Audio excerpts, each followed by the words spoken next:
ഞാൻ യഹോവയോട് പറഞ്ഞത്, നീ എൻ്റെ കർത്താവാകുന്നു, നീ ഒഴികെ എനിക്കൊരു നന്മയുമില്ല.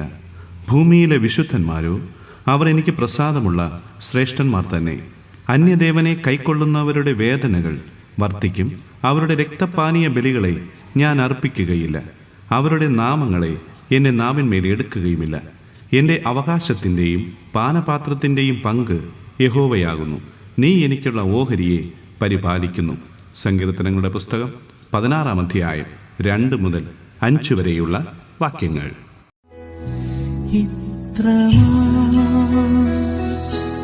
സ്നേഹത്തെ